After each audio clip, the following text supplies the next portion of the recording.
South China Sea, 30,000 feet. Two B-52 Stratofortresses, call signs Saucy 11 and Saucy 12, are flying the most boring line in the sky and doing it on purpose. For 2 straight hours, nothing has happened. No radio chatter, no surprises, just the low, steady drone of 8 engines pushing 500,000 pounds of airplane through the dark. That's the job. On a run like this, boring is the mission. A scheduled, lawful transit through international airspace, flown the same way it would be flown on any other night of the year. Then, all at once, a tone screams into both electronic warfare officers' headsets. One radar contact, bearing 240, 55 nautical miles out, closing at over 600 knots, fast enough to eat the distance between 2 major cities in a matter of minutes, head on, no pause. 4 seconds later, the picture sharpens into something every bomber crew recognizes instantly: a fighter radar, actively hunting. The aircraft commander keys the interphone. 2 words: hold course. A bomber task force lives or dies on looking exactly as advertised. Predictable heading, transparent intentions, the visual signature of a professional air force minding its own business.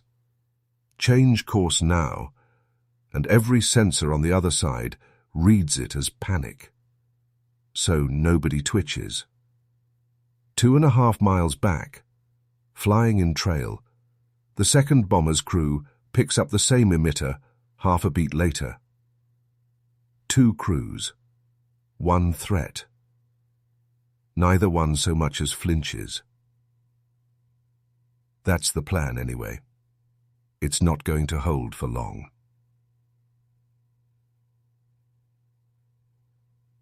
The tone came from the AN/ALR-46, the B-52's passive listening system, a receiver that doesn't transmit anything, just quietly sorts up to 16 different radar signals at once by the shape and rhythm of their pulses. It already has a name for this one before the fighter's even close. A Type WT-93, Stay Clear. Standard equipment on China's J-11 flanker. The bomber knows exactly who's inbound before anyone aboard has laid eyes on him. A few minutes later, they do. The aircraft commander pulls up the feed from the undernose camera turret, an infrared and low-light system called the EVS, built to turn a moonless night into something close to daylight. On the screen, twin engine exhausts glow like hot coals rising out of the dark. It's the J-11, China's reverse-engineered version of the Russian Su-27. Twin engines pushing close to 60,000 pounds of combined thrust, missiles under both wings designed specifically to reach out and knock down bombers from beyond visual range.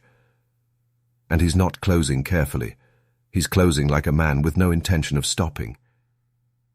The aircraft commander has half a second to decide. Breaking away is right there.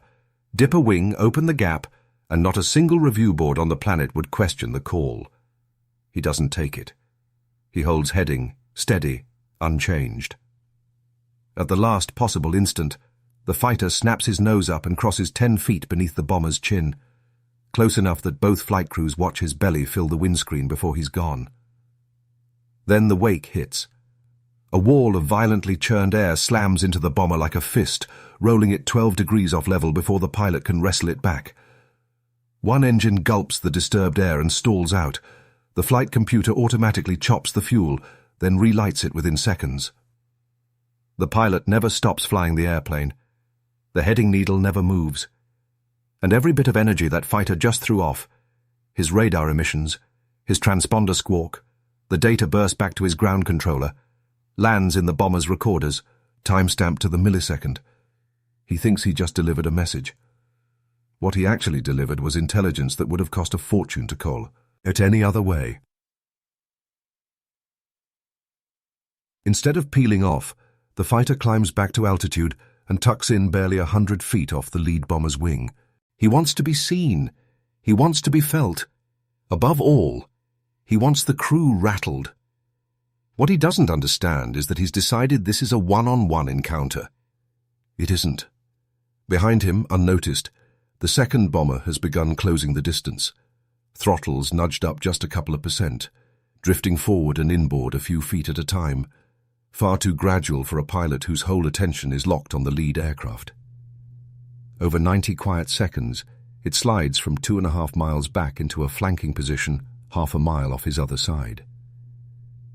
Meanwhile, the AN/ALR-20, the bomber's broad-spectrum listening receiver, is cataloguing everything the fighter transmits. Every radar sweep, every IFF pulse, every data link burst, tagged by strength and type.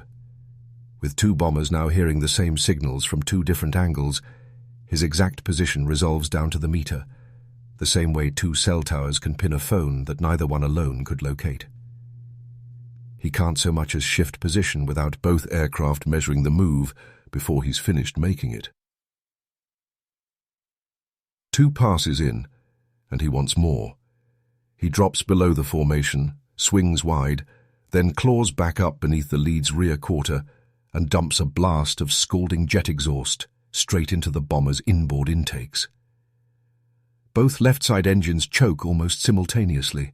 A compressor stall, the aviation equivalent of taking a fist to the ribs mid-sprint. The flight computer automatically cuts fuel before either engine can damage itself, then spins them both back up. Within 8 seconds, both are running clean again. The bomber never loses a foot of altitude. Nobody keys the radio. Up front, the pilots trade a glance and nothing more. 2 engine stalls and a clean recovery, flown without a single word spoken aloud.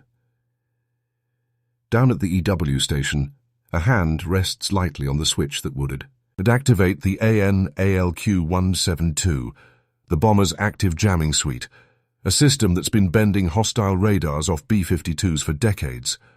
One flip, and this stops being passive collection and becomes something else entirely. The fighter just deliberately dumped jet wash into the intakes at point-blank range. There's every justification to light it up. The switch stays off. You don't throw the first punch. So the tape just keeps rolling, and every second of restraint becomes one more second of evidence. He should stop here. He doesn't. The wingman's sensors catch it first. Full afterburner on both engines. A hard vertical climb starting from below and behind. In his head, the plan is simple. One bomber off to his left, open sky to his right, an easy exit dive once he tops the climb.